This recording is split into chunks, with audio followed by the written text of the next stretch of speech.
very well.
It would be better if there was a print screen on this platform.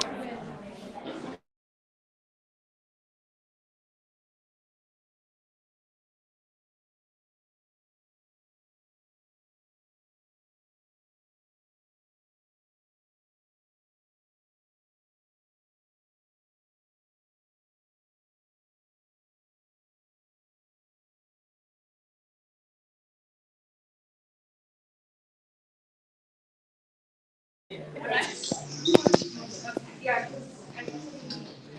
Good afternoon, everybody. Thank you for being here. There are a few more chairs up here if anybody feels like sitting down. Three, I count three, so don't be shy about it.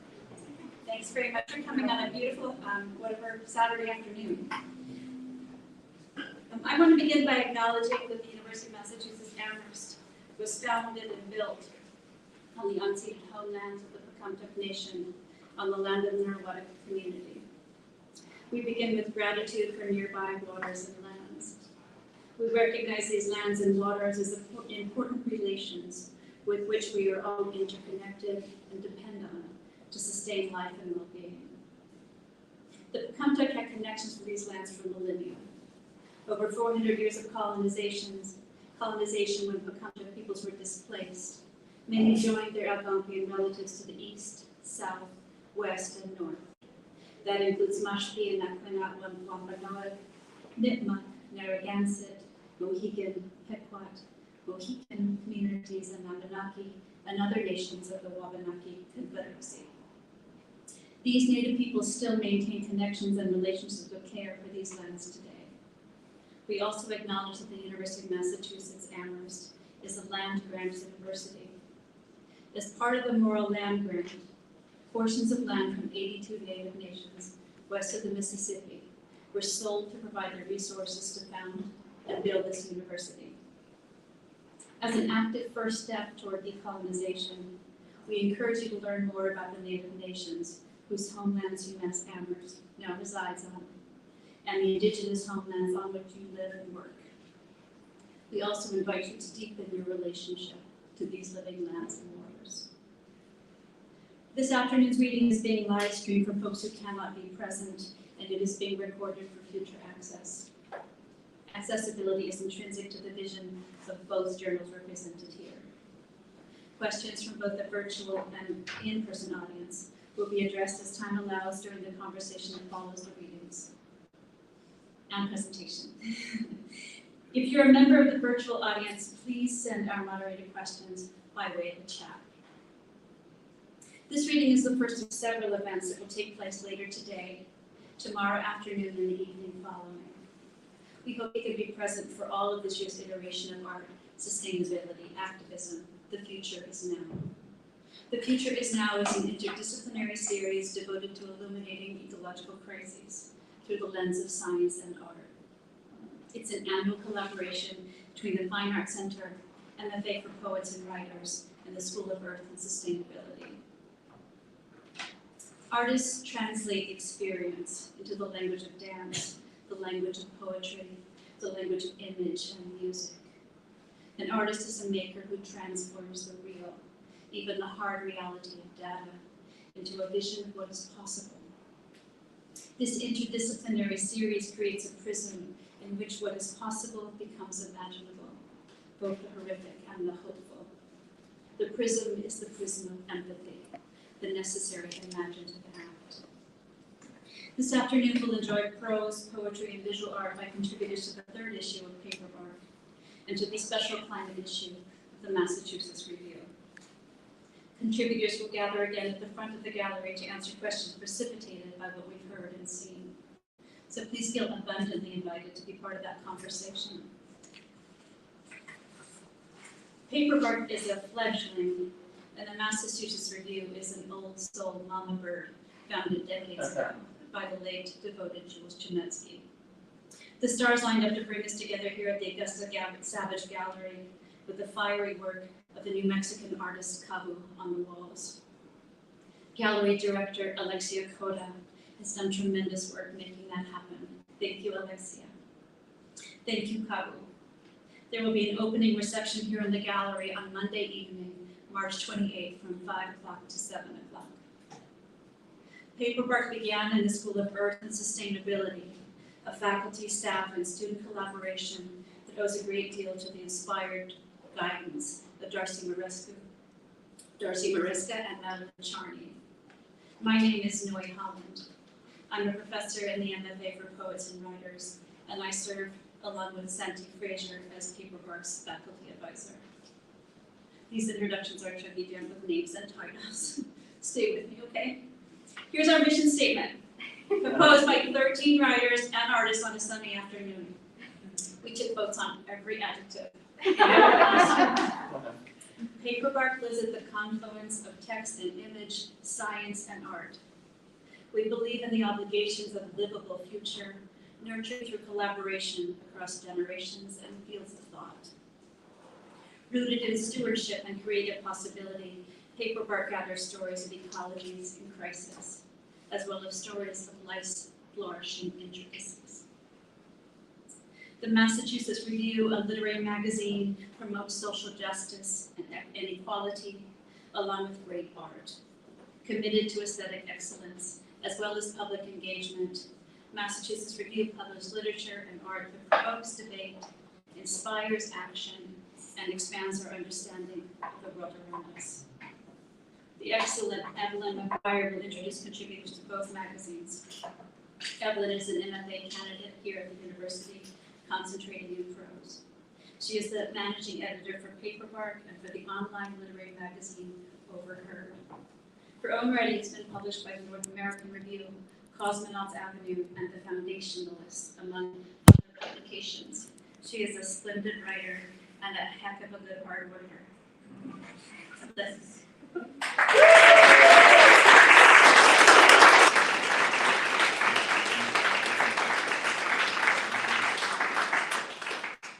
Hello. I'm a little nervous. I was kind of expecting this would just be, our staff, the readers, maybe like Colin struggling with this, and that'd be it. But it's really nice to see standing room only at a literary event. It feels like very cool and very important, so that's really nice. Thank you so much, Noy. On behalf of our entire editorial staff, I'd like to welcome you all to EcoLit, an afternoon of celebrating the intersection of arts and sciences. So as I mentioned, we're partnering here today with Massachusetts Review. I'm the managing editor for Paperbark. Emily Wojcik is here for Massachusetts Review. Yay, thank you so much for being here.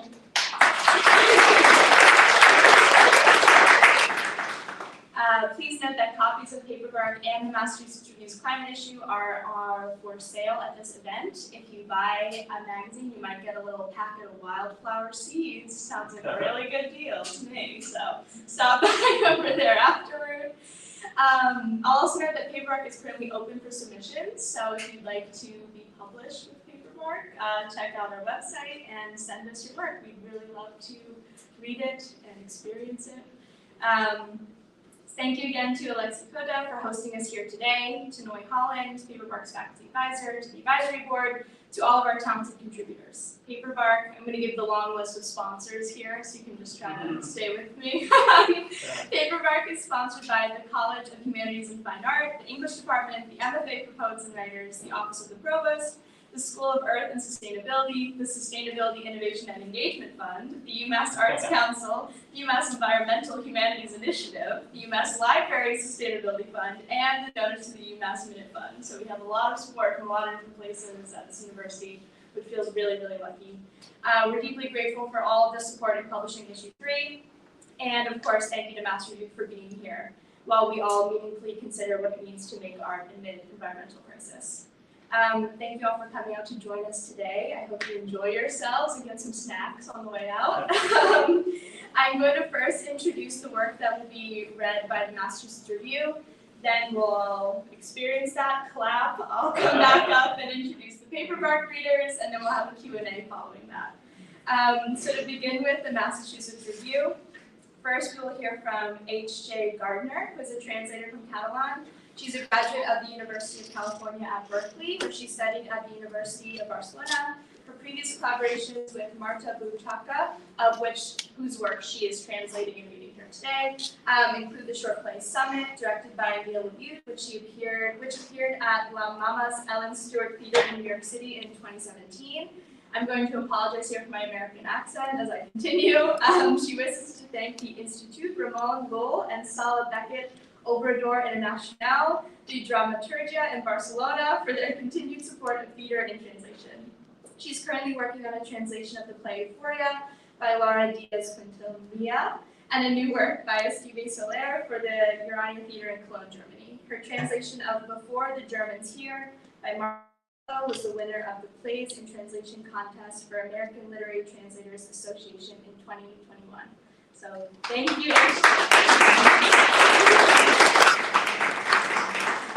And then our second piece being read from the Massachusetts Climate issue is by Shilja Patel. Shilja Patel cannot be here today, but a member of our staff, Dina, is going to come up and read this beautiful work. So Shilja is the author of Migritude, which was a #1 poetry bestseller, Seattle Times bestseller, shortlisted for Italy's Camomino Prize. Migritude is based on Patel's highly acclaimed one-woman theater show. Patel's poems have been translated into 17 languages. Her essays and commentaries appear in The Guardian, Le Monde Diplomatique, The Internationale, among others. She has appeared on BBC, Al Jazeera, and NPR. She's a founding member of Kenyans for Peace, Truth and Justice, a civil society coalition which works for an equitable democracy in Kenya. The African Women Development Fund named her one of 50 inspirational African feminists. Elle India magazine selected her as one of its 25 New Guard influencers, and Poetry Africa honored her as a Letters to Dennis poet, continuing the legacy of renowned anti-apartheid activist poet Dennis Brutus. This is a very acclaimed person that we're going to be hearing from. And as I said before, that will be read by Dina from the staff today. So we're going to hear those two, and then we'll come up and introduce all the Paperbark readers and keep going. Okay, well, so let's welcome H.J. Gardner to the stage.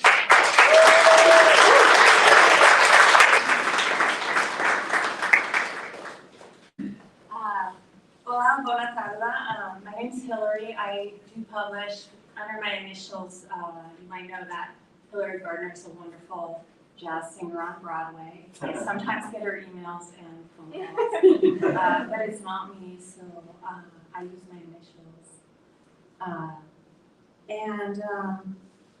I am going to read this short monologue by Nocturnal Chapter and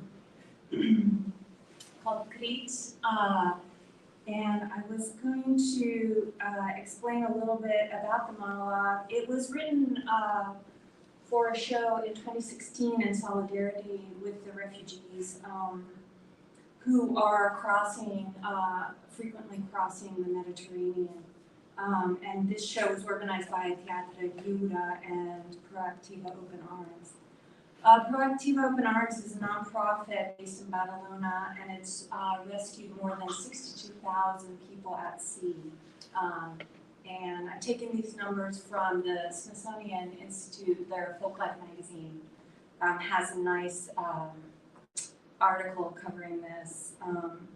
We know that since 1993, over 33,293 people have died, drowned in the Mediterranean and the Atlantic, trying to reach a safe place and start a new life. And so this is a little monologue dedicated to all displaced people, no matter what border they're crossing or country they're leaving. It's a monologue written for male voice, so I'm actually going to read a selection from the Catalan. I'll do my best. And my husband, Peter Luciano, is going to read a monologue that was written for Jordi, which is Catalan for George.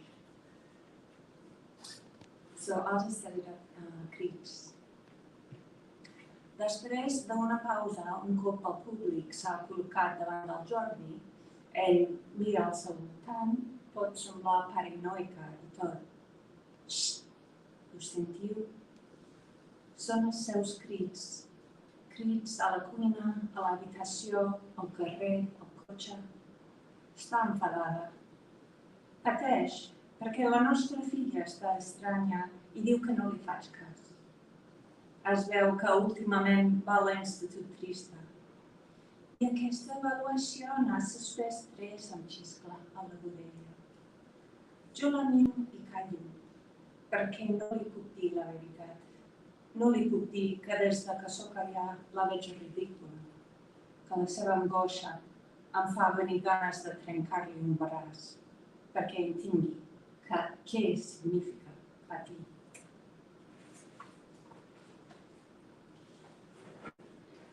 This is Screens, a monologue by Marta Buchaka. Once the audience is seated facing Jordi, a pause. Then he begins looking around, as if extremely paranoid and suspicious.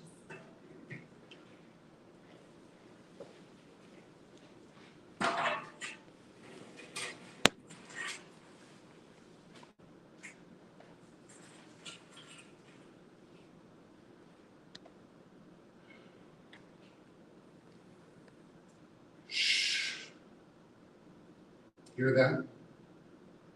The screams. It's her screaming in the kitchen, in our bedroom, in the street, in the car. She's upset. She's upset because our daughter's acting out, and she claims I'm not involved enough. I guess our daughter's been having trouble in school, failing 3 subjects, she hisses in my ear. I just stare at her. I don't know what to say. There's no way I can tell her the truth. I can't tell her ever since I've been going out to help. I find her tantrums ridiculous. Sometimes I want to snap her arm in half, just so she'd know what it truly means to suffer. I can't tell the screams apart. Are they hers? Are they theirs? It's been months, and the men and women, the children, the screams, the children howling and babies shrieking, that's what I can't forget. That's what makes me go back. She asks how everything went. And I don't want to rattle off a bunch of statistics the way papers and politicians do. Stats are lies anyway. Because they'll claim 400 refugees lost their lives when the rafts capsized, when it's at least double or triple that. Dozens of bodies get lost in the deep, and someone who's drowned at sea isn't going to be tallied up in any of the official counts. I just tell her it went all right, and I don't say much else. I don't tell her that one night, hundreds of them appeared out of nowhere, and we weren't equipped to handle that. Not even with the Greek Coast Guard on duty, or with all the fishermen who showed up. It wasn't possible to save them all. That's what's unbearable. Being there, but not being able to save them all. When one of the vessels overturns like that, everything happens so fast. It's a sheer panic. They've been drifting for hours at sea. They're anxious and afraid. The women sit huddled in the middle of the launch with their knees tucked up under them, their legs covered in burns from the tanks of gasoline that have been emptied on the trip. And you know, water mixed with gasoline burns the skin lightning fast. But nobody tells them that when they first climb on board. Nobody tells them the flotation devices they've been given are just for show, that the Yamaha logo is a fake and only there to give them the illusion of safekeeping. It's all a lie, a long series of lies, one after another. So I don't tell her about it. I say, basically, I'm just directing traffic. You know, I'm too old for rescues at sea. I can't possibly tell her about the fiasco a couple of days ago when the raft capsized and a couple of men tried to climb aboard the launch, and then it was up to me to make sure it wouldn't sink. So I pulled out the knife that I keep hidden in my vest and I started jabbing indiscriminately. Even so, he still went over. And there, among all those people, for a handful of minutes, I was one of them. I felt the worthlessness of my life.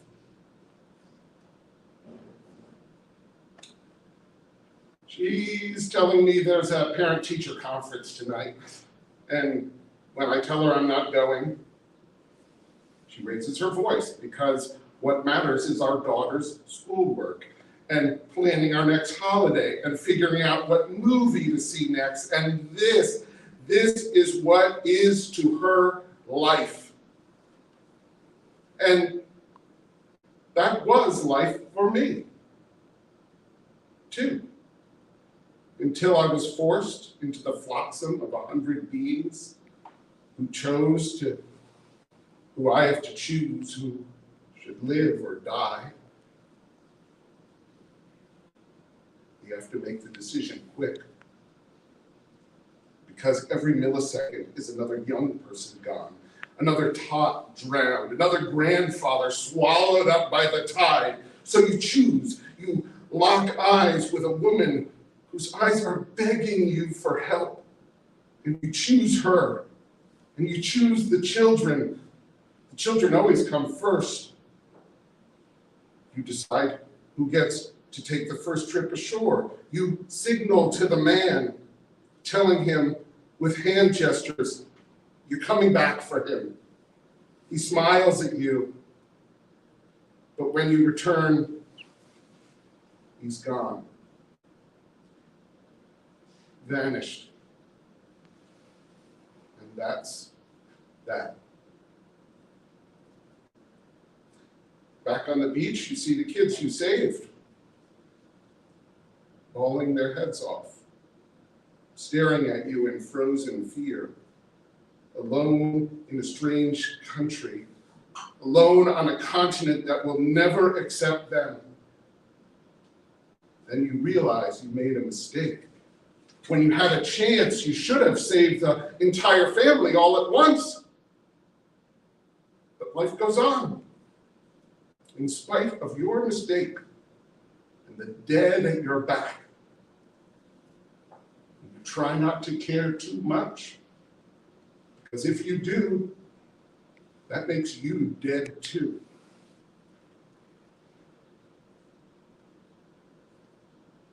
She keeps saying that ever since I started helping out Lesbos, I've changed. And then I hear her say what I've been waiting months to hear her drop. I'm so glad you're helping others. We're so proud of you, but what about us? As soon as I hear her say that, I feel a pit in my stomach that's been keeping me up all night and burning a hole in my gut for months. It's not the dead bodies or the mafiosos making a profit off misery or the Greeks on the shore waiting like vultures to give the immigrants a lift to Mytilene at 10 euros a pop. It's not that, it's them. This. My wife, my child, my life before.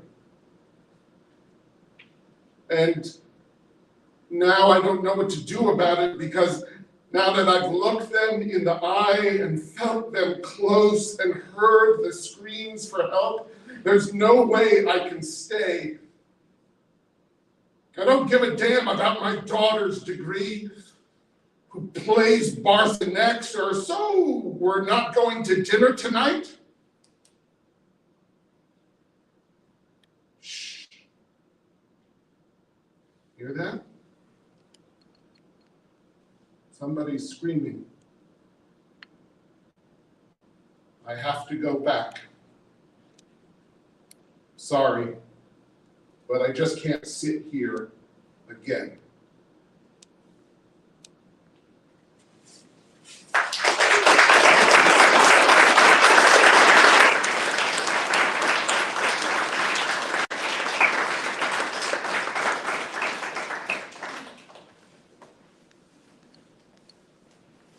And up next, Vina, reading Children Patel.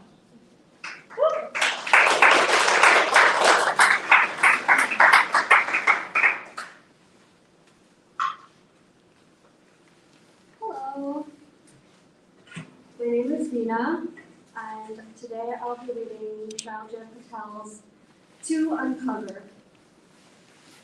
On April 20th, 2022, the U.S. benchmark price for crude oil dropped below zero for the first time in history due to the drop in fuel consumption caused by COVID lockdowns.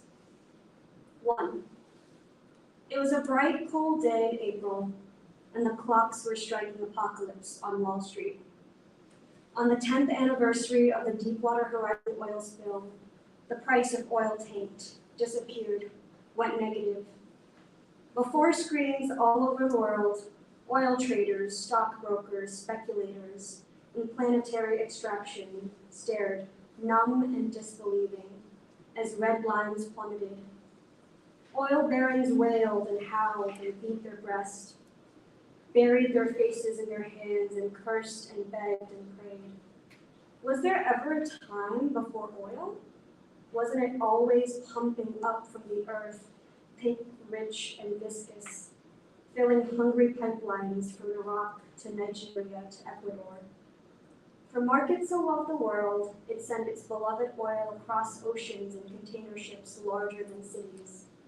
Gasoline, streaming into eager vehicles, was the body and blood of oil, and whosoever ate of it would have eternal motion. 2. Of course there were heretics. There are always heretics. Unwashed, crazy, violent. They gathered in mobs, rioted in the streets, screaming, "Keep the oil in the soil. No blood for oil, no wars for profit. Bush Major, we won't go. We won't fight for Texaco. Bush and Blair, go to hell. We won't go to war for Shell." But the heretics only strengthened the faith of oil's people. The heretics had turned their backs on oil, and their doom was self-evident. Oil's people paid their tithes to oil and knew they would inherit the earth. 3. Apocalypse comes from the Greek apokalypsis, meaning revelation, and apocalyptein, to uncover. What does revelation ask of us? What must we do once we know? 4. It was a golden warm day in January 2009, and the clocks were striking apocalypse in Kenya's Rift Valley. A tanker carrying petroleum overturned on the Naivasha highway. Crowds came running with jerry cans, with empty margarine tins, with plastic laundry tubs. With their bare hands, they scooped petrol into their vessels. And then the petrol exploded. A giant fireball swallowed over 100 people. The blessed ones, oil consumed entirely. From the less blessed, it took skin offerings, flesh offerings, whole limb offerings, left them marked forever with the sign of oil. 5. It was a dull, chilly day in September 11, and the clocks were striking apocalypse in Mukuru, Sinai, an informal settlement in Nairobi's industrial area. A pipeline running through Mukuru, Sinai, carrying petrol to the leafy suburbs of Nairobi sprung a leak. The desperate flock to gather precious fuel. Someone flicked a cigarette into the rainbows of runoff in a drainage ditch. A wall of fire roared up. When the flames were doused, the ground was strewn with what looked like naked shop mannequins, imperfectly coated in tar. On their backs, knees and elbows bent. They weren't mannequins. The black was not tar. The white streaks visible under the black were not molded plastic. They were bone. Oil swallowed dozens of homes and 120 human beings. 6. On the 10th anniversary of the Deepwater oil explosion, the 10th birthday of oil apocalypse, when British petroleum pierced the Earth's crust in the Gulf of Mexico and forced it to hemorrhage oil, oil became worthless, less than zero, a liability. The market giveth and the market taketh away. Blessed be the hand of the market. 7. Apocalypse seized at the root means revelation, means to uncover. Revelation calls for reckoning. For decades, we heretics have marched, shouted, pitted our bodies against the violence of the state to end fossil fuel addiction. It's impossible, they said. Our way of life will end, they said. Economies will collapse. The market is our highest good. The market will deliver our desires. There is no God but oil, and the market is its profit. The revelation of the apocalypse is that the market is not a market. It is certainly not free. The U.S. is now the world's largest producer of oil. Its oil production binge is carried by debt, precariously anchored in fantasies of future profit. The U.S. spends more on fuel subsidies than it does on defense, 10 times more on fossil fuel subsidies than it does on education. The market is an optical illusion, sustained by lights and special effects, the biggest show in town. 8. A month ago, the show stopped. Cars were parked, factories shut down, airports emptied. Oil producers can't slow their production fast enough, and storage tanks are full. The house lights came up and the backdrop rose. The levers and pulleys are on full display. Gas costs less than milk. Gas costs less than bread. Gas costs less than vegetables. Oil fills the tankers and silos and pumps. Oil companies will pay to get it off their hands. Big Oil knew and lied about climate change for 30 years. If Henry Ford could buy up the railroads and put them out of business, we can buy up oil companies for pennies on the dollar and do the same. 9. Stop calling this moment a crisis. Call it a churning, a revelation, an uncovering, an opening. Millions of victims of big oil, the souls of Iraq, of Rift Valley, of Morocco, Sinai, of Ecuador, Afghanistan, Ogoniland, Syria are watching us.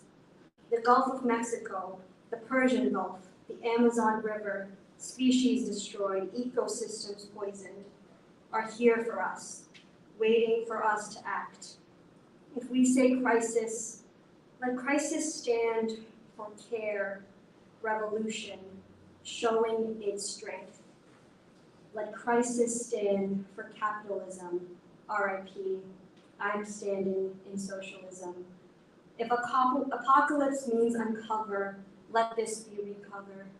The reparation, the restoring, the restoration, the restitution, the moment of reckoning.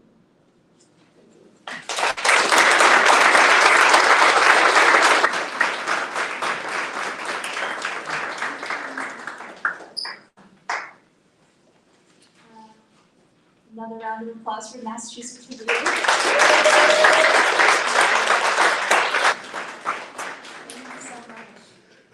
For the second part of our programming, we are going to welcome our Paperbark readers from issue 3. We have Santi Frazier. Santi's a member of the Cherokee Nation of Oklahoma, here in a BFA and BS student of American Indian Arts, and an MFA from Syracuse University.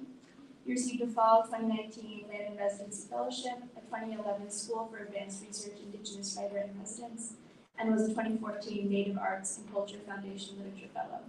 His first collection of poems, Dark 30, was published in the Soundtrack series of the University of Arizona Press. His second collection of poems, Aron, was released in 2019 by the University of Arizona Press. As a visiting faculty member within the MFA at UMass Amherst, Santi has also been invaluable to Paperbark's revitalized online journal, and we are so grateful for his guidance and patience, and for being a good friend. Please welcome Santi Frazier.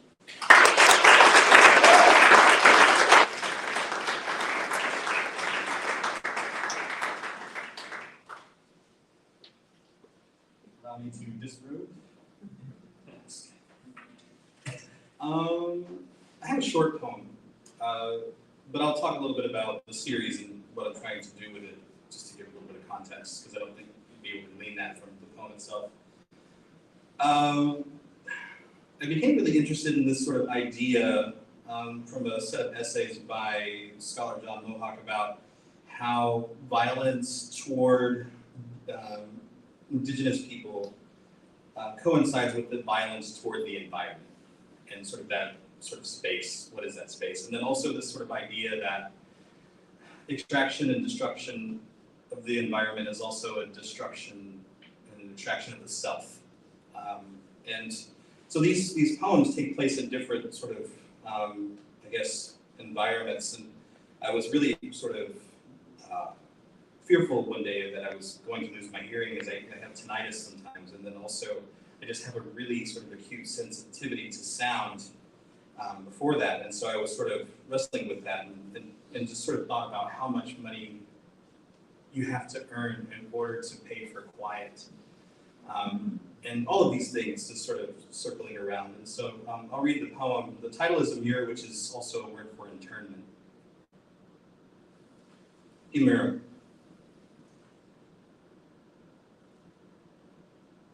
The ordering of things by scripture, the beguiling chronicle of subluxation, not quite cadaver or bludgeoned relic, but clavicle marmalized to dust. As to flay tussled locks at the follicle, worn as utricle, adorned with veiny bract. A lone snap of bark, a trilling far off in the drizzle, the dust steeped in gunmetal. Exhaust gnaws yonder, the clangorous veil, discarnate, undulating through pine. Resigned to muck, to spade, to rip and uproot, a brackish tomb, the disarrangement of sockets, torquing skull on the mill tooth. Thank you.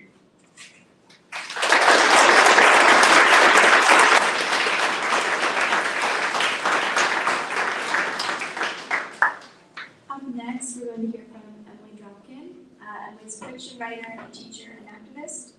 Her work blends speculative and literary traditions to explore human responses to the climate emergency and has appeared in the Massachusetts Review, McSweeney's Internet Tendency, Electric Lit, and the Catskill Basin Literary Journal. Emily is the co-editor of Strange Attractors, Lives Changed by Chance, released in 2019 by the University of Massachusetts Press. She serves as a Beta Gender Count Coordinator for Beta Women in Literary Arts and a coordinator for Extinction Rebellion in Western Massachusetts. Here to read selections from her novel, please welcome Emily Dropkin.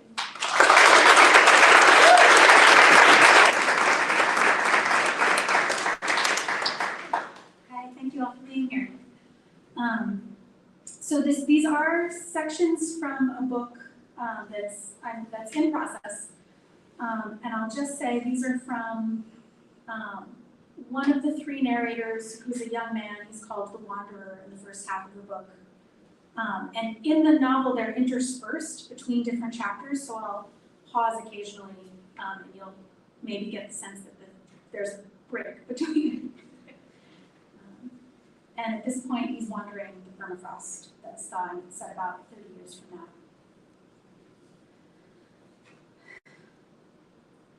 I only like the white rocks. Port sounds like you're sucking on a stone and trying to get a word out around it. Salt, well, you'd suck on that until your mouth went dry. If you bit into a diamond, your tooth would fracture first. With enough force, your tooth would split right down to its root and leave you curled up on the ground and screaming, screaming. Diamonds aren't the only things harder than teeth, especially if your teeth are bad. If you put a bone in your mouth, another creature's tooth right up against your own, whose would survive? Maybe instead of taking the risk, you just suck on it.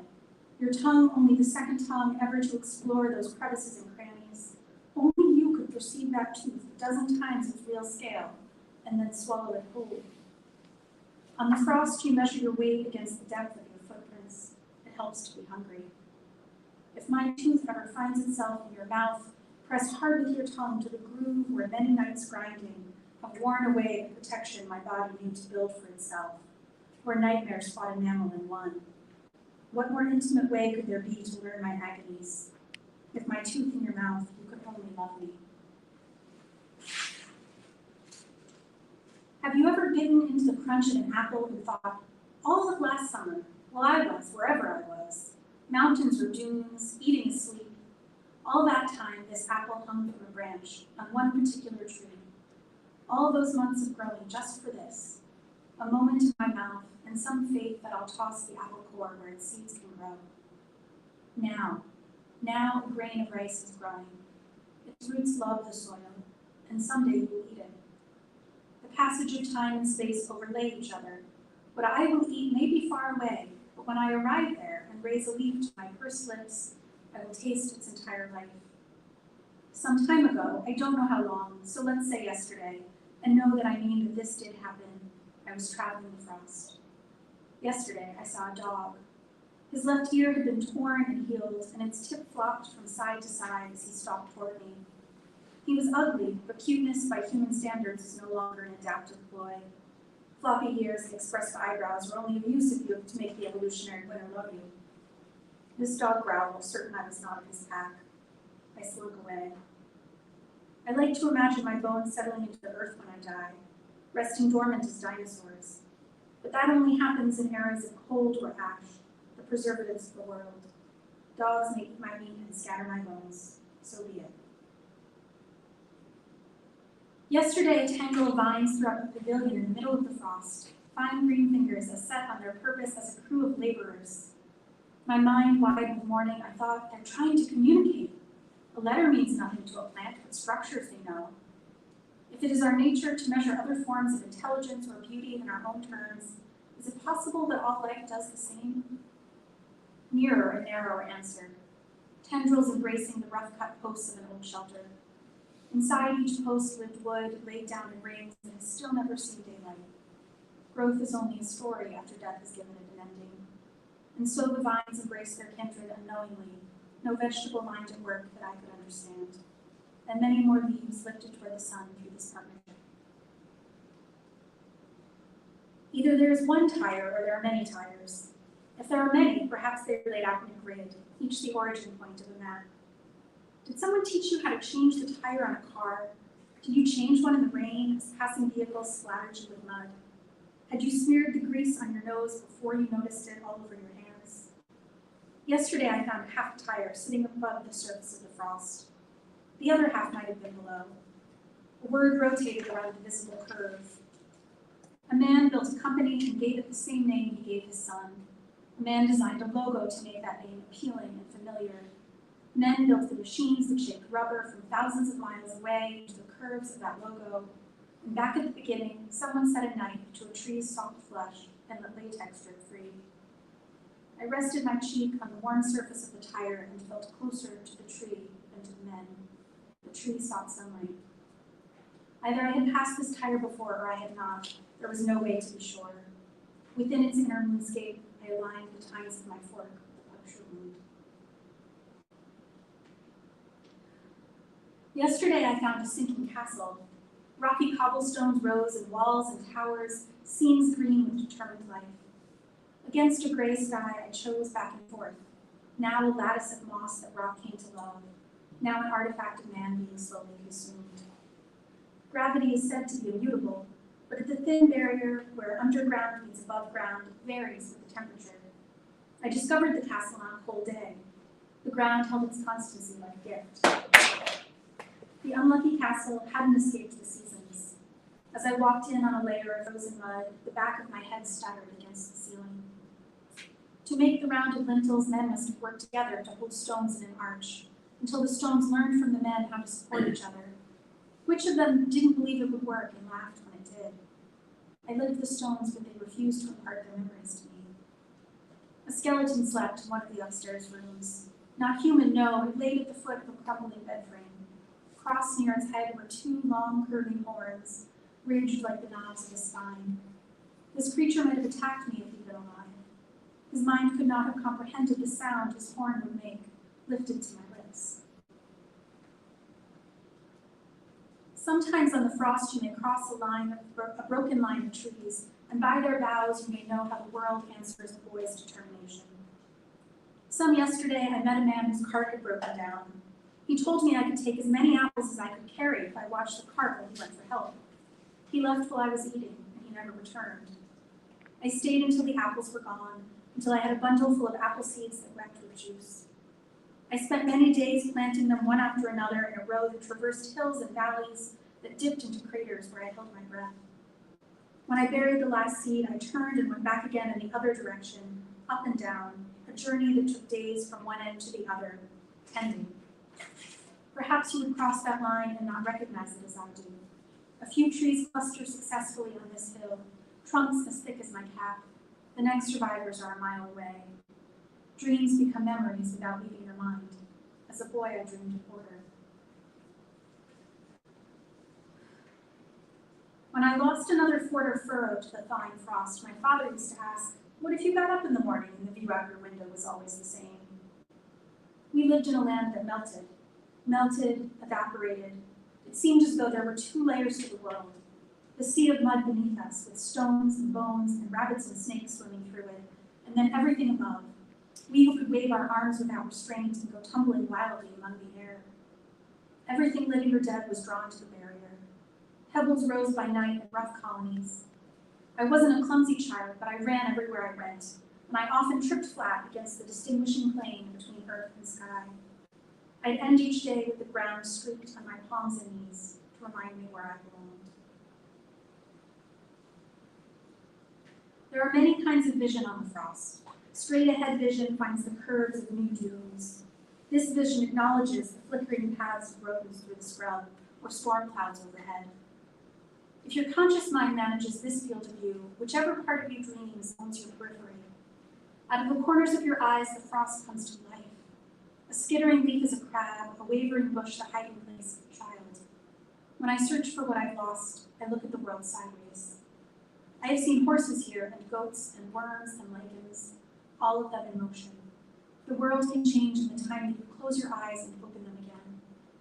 We learned in school of nematodes, tiny worms that were dormant in the depths of the permafrost for tens of thousands of years, only to wake up when it warmed.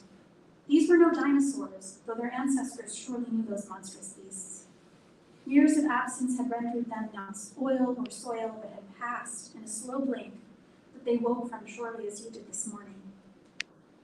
The images painted in your brain by the light you see now are as much your own interpretation of the world as your mother's face if you picture her laughing.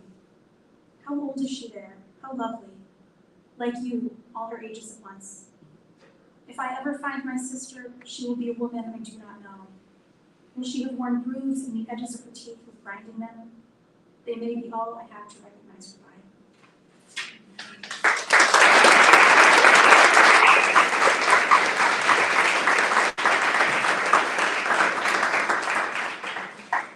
And our final speaker today is Eliza Williams. Ashley is an artist and amateur ecologist exploring new ways of interacting with nature and with each other. She has been an artist in residence at Vermont Studio Center, Mass MoCA, the Center for Art and Ecology, and many other places. Her work has been shown nationally and internationally. Williams has taught at the University of Colorado and Massachusetts College of Liberal Arts. She's a member of the research-based art collective Sprichgesang Institute and currently lives in Western Massachusetts. Issue 3 featured pieces of hers entitled Nucleus and Resonant with Data, which she will tell us more about momentarily. Please welcome Ashley.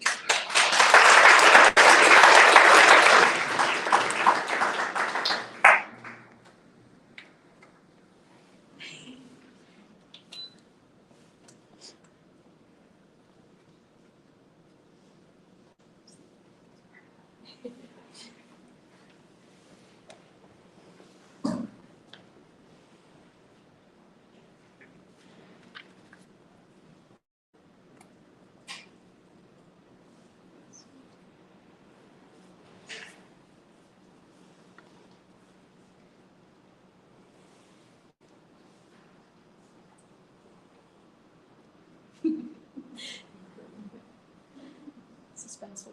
Yeah.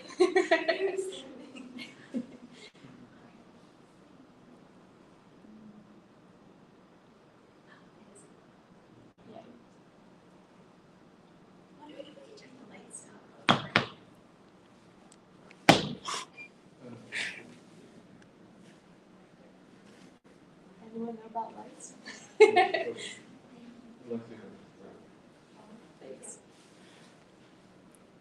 All right. So, thank you all so much for being here, and thank you, Evelyn.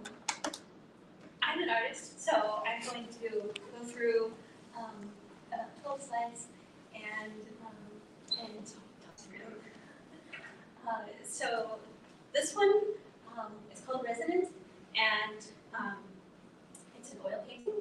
The one on the left is oil painting, the one on the right is oil on paper. And thank you. Thank you. Yeah. All right. So I am a painter, a sculptor, and an installation artist, and I also work collaboratively with other artists. But a lot of my work is painting, and I've always been fascinated by rocks. Just the forms of rocks, their colors, and also the history that they contain. We can learn a lot about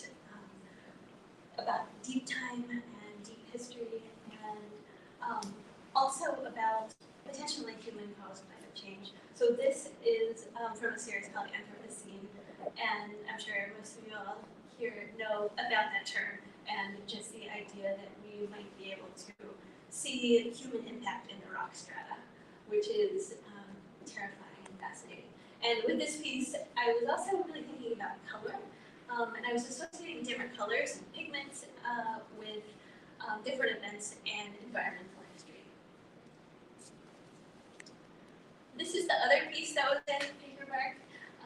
This is a communication attempt, and I call most of my work communication attempts. It's a painting, and then underneath is a shelf with a sculpture made out of clay.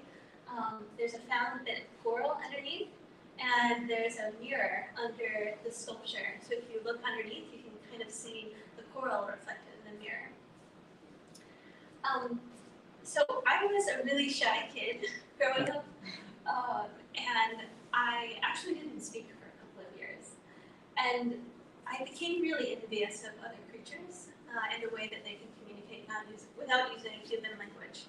So mycorrhizal networks, ways creatures use bioluminescence or even color flashes, birds and butterflies using color to relate to each other and connect to each other. And chemical signaling. I also became really envious of trees and photosynthesis. So the ways that trees can actually, in a way, communicate with a celestial body, the sun, through photosynthesis, which I thought was really beautiful. Here's another communication attempt. I really enjoyed just the process of putting two things next to each other and the simple storytelling in that. Just the idea that if you put two things next to each other, a story kind of starts. And then there's a shelf with two found objects underneath, a little bit of coral and a little rock. I'm interested in questions about communication. What is communication? Why do humans have this desire to communicate with non-humans and other species? I feel like, in a way, that's kind of one of the most hopeful things about humans, that we have this desire to connect with other creatures. I'm really interested in kind of in a scientist's desire to spend their entire life studying a tiny little insect under a specific rock in a specific corner of Peru, and that the wonder of that and the fascination of that. And I'm also curious about the question, is it even possible for us to communicate with plants and animals? And in my mind, I think it is possible. I think that even kind of an instinctual reaction that an insect might have is a kind of a relationship, and even our appreciation of trees and animals is a communication attempt. Here's another communication attempt. There's a painting. This is a painting on paper, and then a little sculpture on the shelf. And this piece was inspired by an experience I had in Colorado. I lived there for many years, and I lived way up high in the mountains. And one day I was hiking up in the mountains, and I looked down into the valley, and there was this strange green mist, fluorescent green mist, and it was extremely disturbing, and I thought the world was ending, or there was some kind of chemical spill or something. It freaked me out. But I had to hike all the way back down the mountain, and then I got on Google, and with some research, I realized that it was not the end of the world. It was actually a pollen bloom. So the whole valley was full of pollen.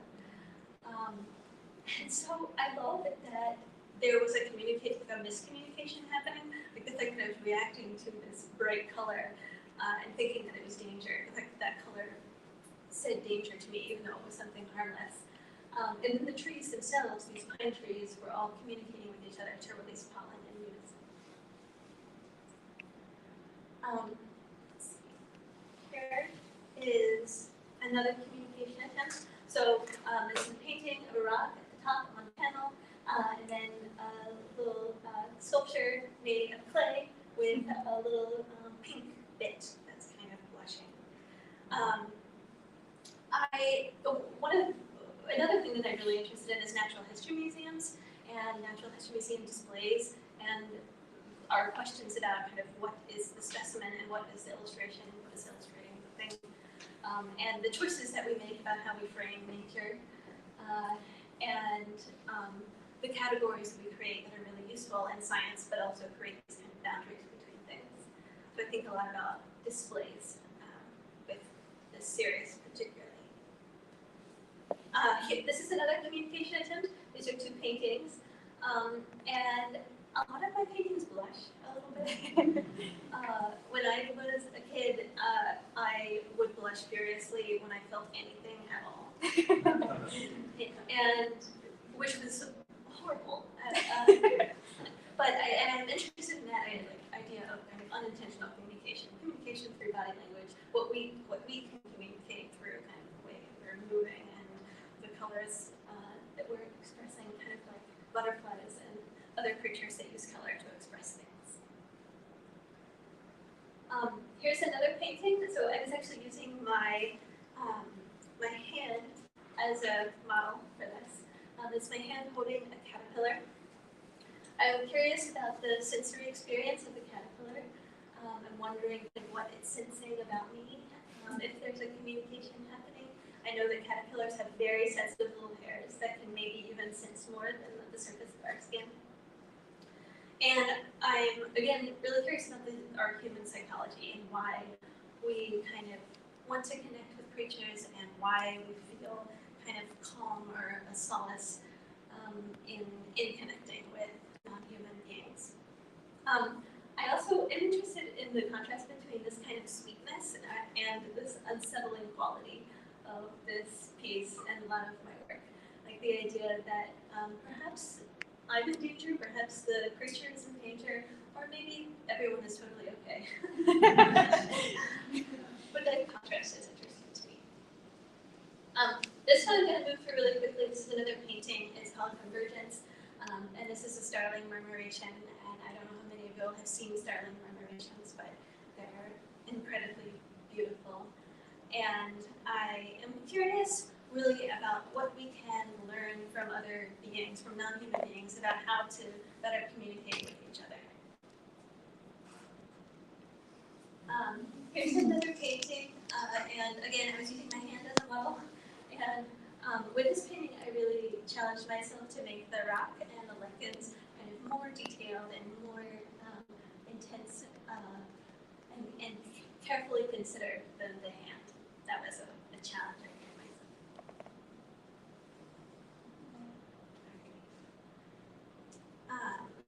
Let's see. So with this series, this is kind of my newest series, and there are paintings, they're painted, oil paintings cut out, and I'm bringing them into the environment, into the natural world. And I'm completely obsessed with lichens. And this started with an obsession with rocks, and then I started looking more closely, and I think they're gorgeous. I love the colors, I love the patterns. And I started kind of using a magnifying lens to look really closely at lichens. And there's an incredible kind of community built up within all of these lichens. Here's another one that's an oil painting, cut paper, and bringing it into the landscape. And one of the things that I learned about lichens is that they're not a single organism, they're actually a composite organism.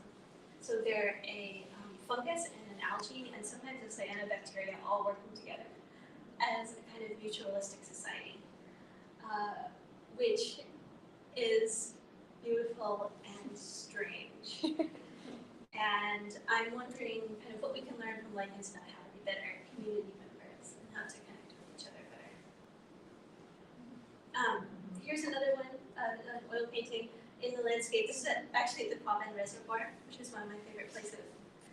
And I'm also thinking a lot about migration and kind of the forced migration of humans and animals and plants due to human-caused climate change. And I'm really kind of thinking about these paintings as kind of traveling storytellers, beginning to tell that story. And here, that's me at the Quabbin, and so I just put this in for scale, so you can see kind of how they are. And then this is all three of those paintings in an installation. And I have always been obsessed with field notes and footnotes. I just think visually field notes and footnotes are really beautiful. And I'm interested in kind of the things that we choose to record. And all the information down here is about communities and mutualism, and also color. So lichens are actually indicator species. They're really sensitive, and scientists will look at lichens to learn more about the health of an ecosystem. So lichens will actually change color and change shape depending on the air pollution in an area, which I think is really cool. And then this is I have just 2 more images left, and this is my final project, or not my final project I'm working on right now. This is, these are nocturnal pollinators. And they're kind of imagined pollinators. They're oil paintings on paper. And I became interested in pollinators because I was thinking about the relationship between flowers and moths, and the way that kind of flowers and moths have evolved through time, and how the flower kind of has evolved to seduce the pollinator, and the pollinator has to kind of fit with the flower. as they kind of evolve to be better partners, which I think is beautiful. And so it's kind of a flirtation through the ages. I'm also, of course, thinking about pollinators and how we need to protect them, and what might happen if we don't destroy all of the pollinators, and if they're allowed to evolve, then what extraordinary pollinators might we see in the future. And this is the final image. So these are more pollinators. I'm making a ton of these. And again, they're oil paintings on paper with field notes. And just a really quick story. One of my interests in field notes came from an experience I had about a year ago. I was working on the saw-whet owl census at Williams College. I don't know how many of you all know about that project, but saw-whet owls are basically the cutest little owl on the planet. They're this tiny little owl. And so we had to measure the owls, and we had to gather kind of information about how they're doing in the ecosystem, their health, how they're related to the environment, and I became really obsessed with the field notes and how beautiful they were and the choices we make about what information to record. And so all of the information under here is information about pollinators, but also about kind of our internal landscapes and thinking about a kind of a human census and what information we might want to record about our relationship with the natural world and our health in that way. All right, this is the final slide. Thank you so much.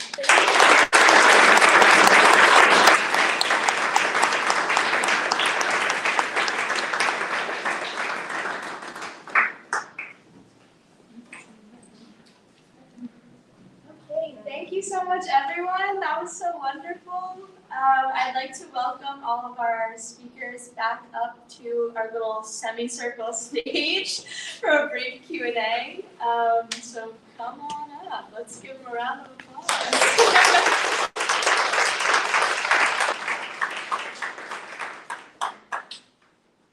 Should we move the mics or pass? Oh, got this one? Cool. Great. Thank you so much. Do you have enough room, everyone? Yeah. Should we slide closer? That's cool. Yeah. Awesome. These are the chairs. Yeah. Okay. So I told myself I would think of a really good question while all this was going on to kick us off. And I think I did think of a pretty good one, but it's, I think, a little rambling, so maybe you'll just bear with me. But I can start us off, and then we can perhaps open to the audience. I'm hoping I will break the metaphorical ice, so I'll think really hard about the questions that you want to ask in the meantime. So during this reading, I was really struck by how many different, I think, emotions were behind the different pieces that we heard today. So I felt a lot of grief and anger, and then sort of nostalgia and beauty, and I think we finished off with like what joy, right? I mean, that was really like beautiful. I feel a little like emotional actually. So I wanted to ask sort of like, as we're all people who are approaching sort of the intersection of art and environmental work, what is an emotion that inspires you, or what do you feel like you keep returning to in your work? When you tackle these subjects, what do you hope to convey by your work, perhaps? That's sort of an open-ended question, so interpret that as you will.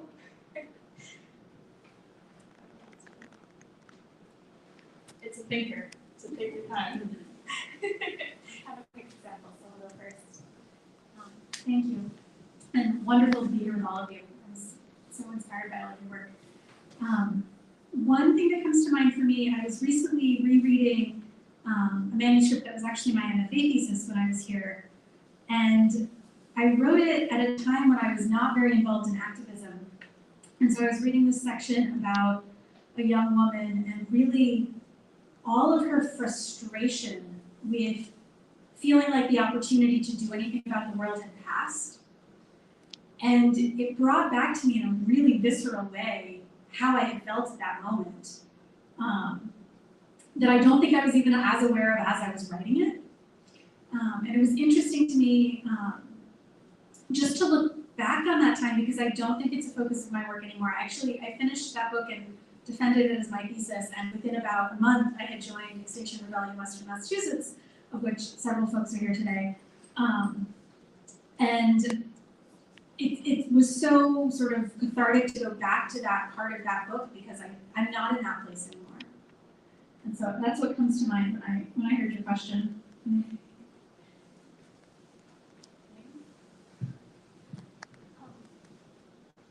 Actually, I'm not sure what I was going to say.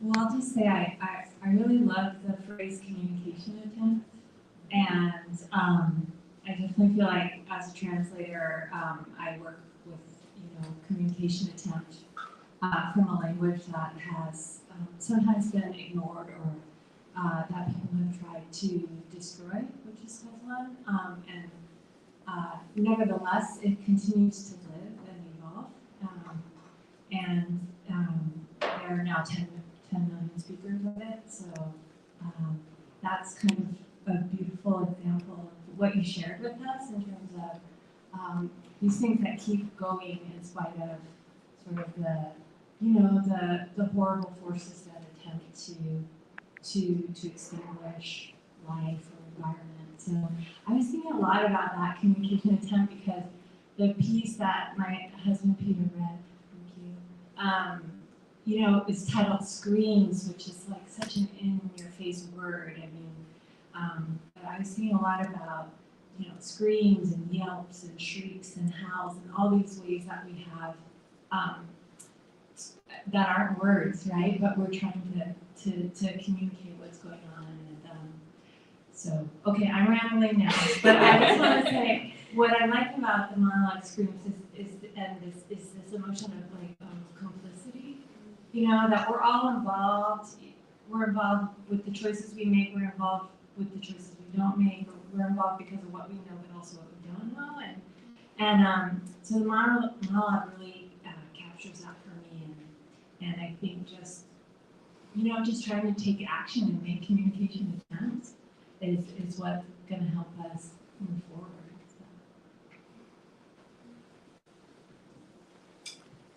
I mean, I think this is a very hard realm to be in, artists working with environmental issues. And I think one of the things that— Could you speak a little louder? Sorry. I feel like this is a really hard, emotionally difficult realm to work in, being artists working with environmental issues. And I think I always kind of return to thinking about the choice that specific scientists and environmentalists make to take care of one specific being and to dedicate their lives to one specific being. That just gives me so much hope. I try to hold on to that. So I'm going to speak as somebody who didn't create any of the work that you just heard. But I'm kind of standing in for the editorship of the Massachusetts Review. Noy was actually one of our guest editors of the climate issue, and I just wanted to hop on because something that Evelyn just said made me think of sort of badly paraphrasing, misquoting the other guest editor, Roy Scranton, who says in the intro, one of the things that we're trying to do is face this, he actually deliberately avoids the word crisis, but face this idea, this climate catastrophe that's happening, and we're trying to do so, trying to have vision about it and we can't see, and we're trying to have hope about it and we don't have hope. And he, lists the statistics that are devastating and says, and yet we still have to kind of keep trying to speak out against that. And I think for me, as the sort of editorial production side of this issue, I think one of the interesting things that keeps coming up is the pressure to perhaps shift the terms of the conversation, right? Away from, oh my God, these terrible things are happening and we have to stop them, more into these terrible things are happening and there are these steps that we have to be taking of resistance that probably are not going to stop them. But the frame of it's either all or nothing is one that I think everyone here agrees has to be shifted. It can't simply be, well, we're going to give up oil, or no, we're not, because as the Patel poem demonstrates, the people who want oil are winning. And so, how do you begin to shift that conversation? How do you begin to have conversations that engage the catastrophe in different ways?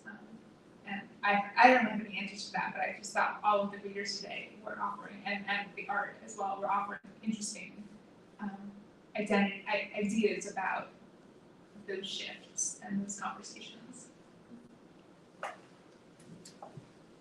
I don't know that I have much to contribute, other than just kind of talk a little bit about my process and just a couple of ideas about how I think about the work. The first is this sort of idea that that a poet has to,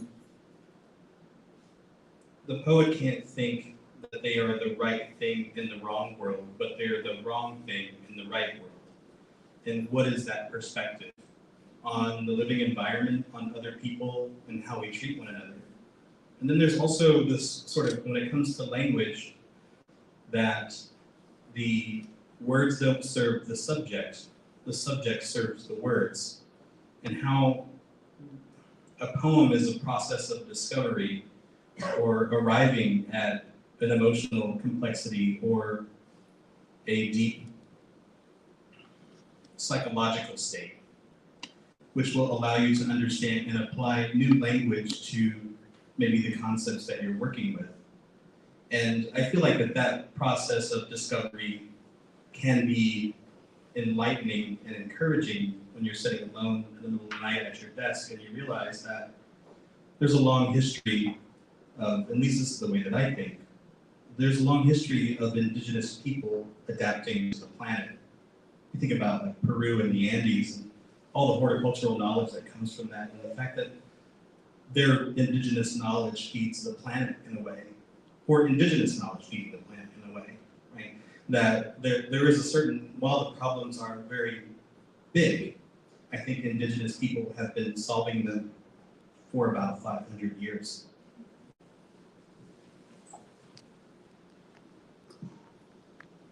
Thank you so much. I'd love to open up questions to the audience, if anyone has something that they would like to ask. Yeah. Hey, You good? I'm sorry I don't have your name, but I have a question for the translator. Yeah, I'm Hillary. Hillary, sorry.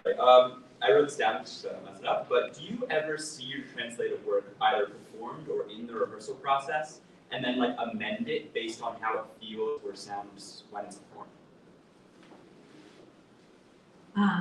Yeah, that's so interesting. I also really identify with being a shy person. So when you translate theater, you don't have to do your own readings. And so I realized preparing for today, I was like, yeah. But yeah, it's part of translating theater that's so wonderful as well is that you do put it out there to a director or a performer who can maybe change it slightly or adapt it, and it kind of makes it a living thing.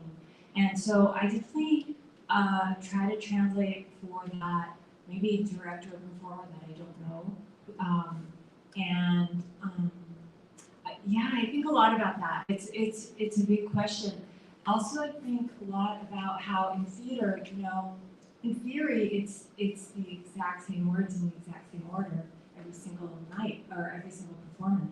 But it's never ever the exact same performance, right? So how does that happen? And that also is very, very exciting. So definitely, and it's interesting. It's just interesting to think about that. You're sending out, I'll use the word raft. You're sending out a raft of words, and you're hoping that folks can get a word in, and you're never quite sure. But hearing it is so important, and this idea too that you could hear it another time, it could be totally different with a totally different performer. Maybe you might hear something else. So that's why theater translation is so exciting for me. I don't know if that answered your question. I think it does. But thank you. Yeah. Anyone else? Yeah, would you like to? Okay. I have a question for Emily. I really enjoyed the sort of the bleakness and the seeds. So it's a bleak environment, but there are these things that are just sort of still trying to come up in the apple seeds and so on. And the other thing that seemed to recur was tasting things and licking things, and I wondered a little bit more about what does that mean to you? Well, I will say that there is some cannibalism in this book. Oh. So one of the things that I was trying to get at with some of that, and actually really resonated with some of the other work that's been shared today, is this idea of simultaneity. Because to me, one of the real challenges of the climate emergency, as well as all the other emergencies going on in our world right now, is the real inability to be simultaneously living your life and aware of all of these different things that are happening. That, we can stop and say, in this past week, both the Arctic and Antarctic have been, 30 or 40 degrees away from normal, and ice sheets have collapsed in the last 10 days. And we can know that for a moment, but we really can't walk around knowing it all the time. And that applies to so many of the different things happening right now. And so, particularly with those ideas of eating, early in these sections, but also in other parts of this book, I'm really trying to think about what it would be like to try to hold those things in mind all the time, and what that might do to you as a person, and whether we're even really capable of it. So eating, and there's a lot of putting things in your mouth in this section, is sort of one way of getting at that like every single thing we eat has grown and had some kind of full life, and we only interact with it in this one moment. I'd actually like to ask you a follow-up question to that. Have you read The Vegetarian, that book? No. So I don't know the author. I'm like spacing on this. So it's very much about someone who becomes obsessed with the fact of what we consume and how food, exactly what you're saying, has lived this whole life. And in the process becomes very surreal and sort of turns into almost a tree at the end. I just feel like you might like that. And perhaps the rest of you too. Not longer a question, but simply a comment. Anyone else from the audience? Yeah. Yeah, Jackie, could you?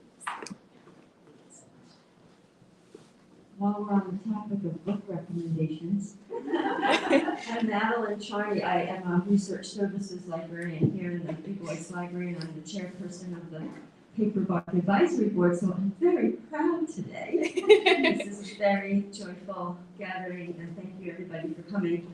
And because we're talking a lot about language, I want to recommend a book called Earth Emotions, New Words for a New World, by an eco-philosopher from Australia named Glenn Albrecht. And like we've been talking here today about this word Anthropocene, he has a fantastic twist on that word. He calls it the Symbiocene.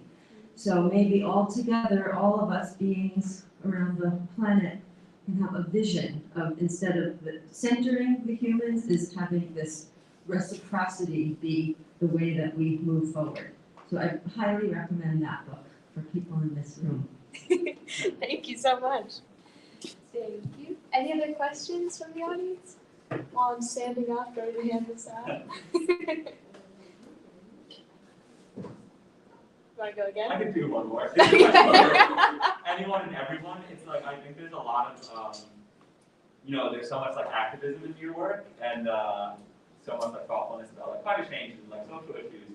And I wonder how much like when you start either a poem or a painting, like you have the intention of conveying a message versus like it comes in the process of either writing or painting or whatever it is that you're doing, if that makes any sense.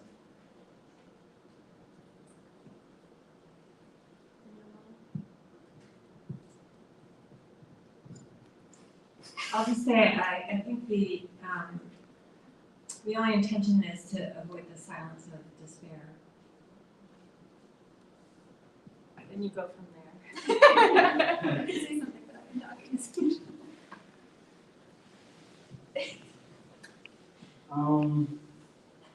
I guess not really, I don't think, but I think the poems read that way when they're done. I mean, I feel like I think it's up to the reader to decide, I think, at that point, what the art is doing and how it responds or communicates, I think. I always feel like from in my perspective, that I like to do really quiet sort of activisms and things sort of behind the scenes. And I think that's really important because it allows me to think about what goes unsaid in the poem or what's in silence in the poem in that way, right? So there's a sort of a deeper sort of action. So I never put those things on the surface of the page per se, but I do think just because of who I am and my perspective and worldview, that those things sort of emerge from the language automatically. Yeah, I agree. I think that's a really, yeah, I love that. Just the idea that our lives are entwined with the work that we make, and a lot of it is not intentional. It just kind of ends up in the piece. And certainly a lot of my work is intuitive, and a lot of it is kind of, it starts with curiosity and then turns into something more conceptual. Yeah, I think for me it's some of both. Like this book that I'm working on now is set against the thawing of permafrost, and I had done a bunch of reading about that, and that sort of was already on the page. And then there are the sort of more interesting moments to me where, 15,000 words into writing it, I realized it's also about like really deep intergenerational anger at the betrayals that have happened. And that was sort of oh shit, that's what I'm writing about here.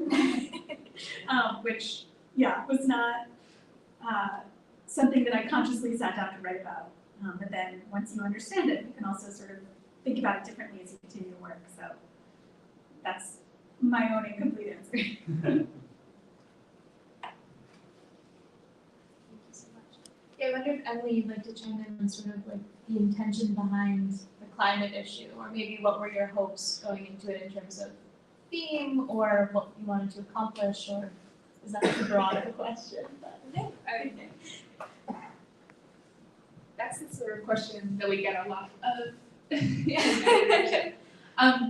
Again, I'm sort of speaking for people and not well, so I want to make that clear right away. But I do think, from the Massachusetts Review's point of view, the sort of general editorial board, it was one of, going into that issue was one of we do special issues, and it was one of the things that we think about is these special issues are opportunities, our executive editor often puts it as opportunities to open the door, right? So it's not, we've done the special issue and now we're done with climate, but instead, hopefully we've opened the door and writers who engage this topic recognize that we're a space that will publish their work and is thinking about that work.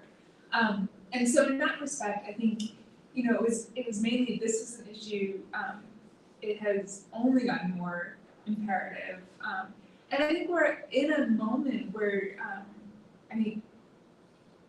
your generation, Evelyn, and all these young folks, so much younger than me, where this generation is actually engaged in that struggle. I'm in my 40s and I look back and I think, oh yeah, we were environmentalists and we went out and protested some things and then we went home. And, and then the next week we went out and protested for the right to choose. And then it was always there was always something, and it's been really incredible to watch over the last few years, this kind of younger generation stepping up and not only protesting but also holding older generations responsible and demanding substantive change, not simply in terms of recycling or and cutting down on car driving, but also engaging and wanting to shut down investment in fossil fuel companies and demanding that their institutions divest of their investments, and that sort of thing I think is really incredible to watch. And I think the editorial board and Mass Review wanted to sort of tap into and say this is a moment where these voices, which have felt, I think, disparate in the past, are really coming together to say something, and to say something to a generation that is finally starting to listen, or the generation that has come into this listening, and we're kind of dragging the rest of us, kicking and screaming with it. And so yes, I think that's what the magazine was thinking, and I think, you know, bringing Roy and Noy into it to sort of shepherd that through was really important. And the idea being that hopefully from now on, climate engagement and especially that grief and rage combo has a space in the magazine, and is something that our writers will continue to engage with and publish. Thank you so much. There's a hand of talking stick. I think we have time for one more. I noticed a common theme of relationship that was kind of going through all the different pieces that we heard today. I'm just wondering how relationship figures into your work and how and our relationship with the world and the environment.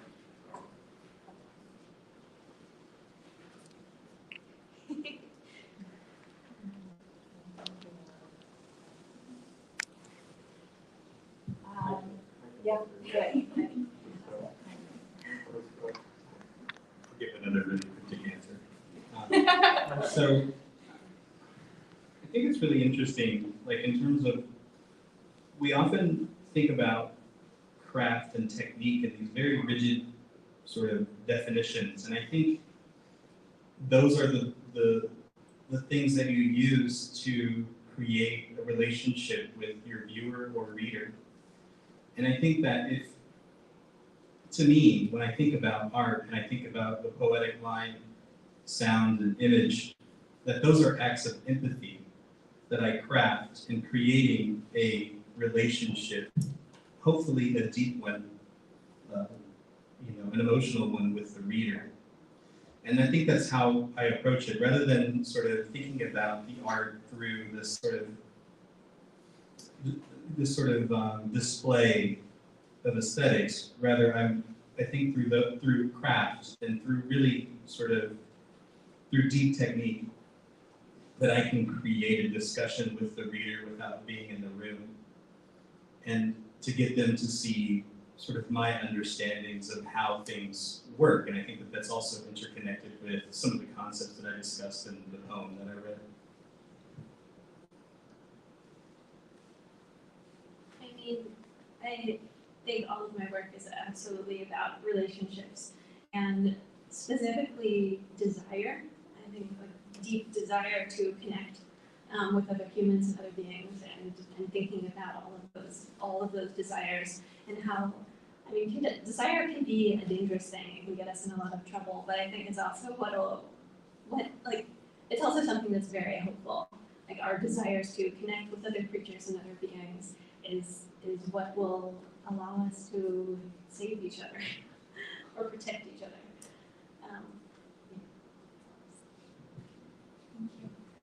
So it's interesting. So I have lived alone for the entire pandemic, which means I spent almost the entire last 2 years by myself. And in this book that I've been working on for the whole pandemic, or before it started, all three of the characters, the three narrators, are also each almost completely alone for almost the entire book. There are some scenes where they're together, but relatively few. But always, all three of them in different ways are trying to find each other, which I think, speaks to my own experience at this moment. But also really in the book I was talking about before, the need to be together in order to act at the scale that we need is something that I've really come to understand in the last few years within and separate from my writing. And that the book that I wrote for my MFA had started out as this sort of, several characters were going to converge and someone would save the day, this sort of traditional hero's journey structure. And I realized a few years into working on it that really couldn't serve the book, because there's really no climate narrative to me that works well if one person can save everyone, because that's not the situation we've been in or that we are in at this moment. And it really only worked eventually as a story of discovering the ability to act as a collective, which really had sort of, transformed how I think about my own ability to act in the world. Yeah, I think it's interesting in the monologue that I read by Martha Chuck, and I want to say thank you to her for her permission to translate the piece. I translated it during the pandemic, and I think it because I wanted to, because it moved me, and I think maybe because I wanted to scream or help someone far away and couldn't and didn't move. So it has that aspect of relationship, but also, you know, in the monologue, Jordy has a fractured relationship with his wife. Is it because of what he's been doing, or is it because of, you know, there's this fundamental selfishness to capitalism, and it thrives on disenfranchisement, and it lives off breaking up families and making sure people move out and away and are alone and buy things to compensate, you know, regardless of whether the bombs are falling. So I think it's really interesting how you know, is Jordy a hero? Because he's sometimes a little bit of a jerk, you know, in the monologue, or, you know, and he's married to this woman who, but, you know, then again, we all want the best for our children. We want them to have sort of a wonderful upbringing, and, you know, so it to me, it brings up that, you know, this opportunity for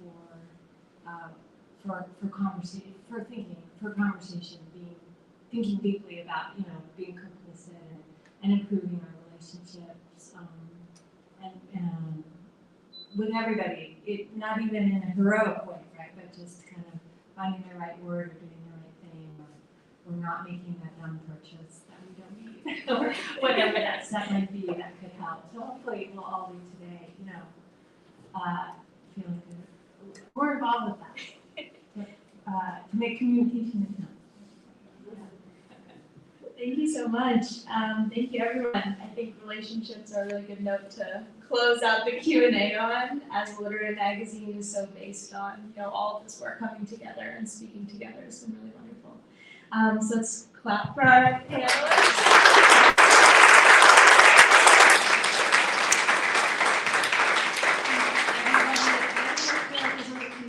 Happening here. I heard you say desire and intuition, and I think your work is so different from Kabu's work here we're sitting among, and to remember that that's a communication too, and to also that we're here on a campus that educated Varsity Prakash, who one of the reasons that the campus devoted itself to divestment was that Varsity Prakash and many other people who were activists who took a good class here on campus and occupied the provost's office, and then went on to occupy Nancy Pelosi's office and found the Sunrise Movement. So there is this sense of like the conversation is here too, you know, it's like it's right where we are. And I know XR really embraces that as well. Thank you everybody for being here. I'm gonna do the boring thing of saying our sponsors again. I want to thank Hillary Rathbun, the Associate Director, Assistant Director of the Programming at Fine Arts Center, Jim Hicks and Emily Wojcik at Massachusetts Review. We thank the Advisory Board of Paperbark and the entire Paperbark staff, especially Managing Editor, where'd she go? Evelyn McGuire, Prose Lead Ellie O'Leary, Grants Lead Sarah Coates, Visual Art Lead Abby Puccia, Poetry Lead Scout Catherine Turkle, Editor at Large Danielle Bradley, Graphic Design Lead Joey Laurent, and our co-managing designers Paolo Brandon and Michaela Bowler. We hope to see you at the remaining events in the Future is now a series. The Future is Now series. There's a reading tonight by the poet Kimberly Blazer in conversation with Santi Fraser at the Design Building, the marvelous building not too far from here at 6 o'clock tonight. The Fine Arts Center, Small Islands Big Song performance will happen at the Fine Arts Center at 4 o'clock on Sunday. They're going to rock the Fine Arts Center. And then there's going to be a rousing conversation. Promise it will be rousing with scientists, artists, and activists at Bowker Auditorium on Monday evening. Thanks everybody for being here. Don't forget to buy books from Nat Herald. there are those hand harvested wildlife helping erosion control seeds that you get if you buy the new issue. We ask for a voluntary cash contribution for the old issues, and Mass Review is right there for you. So please support your local independent bookstore and the magazines that brought you here together. Thanks.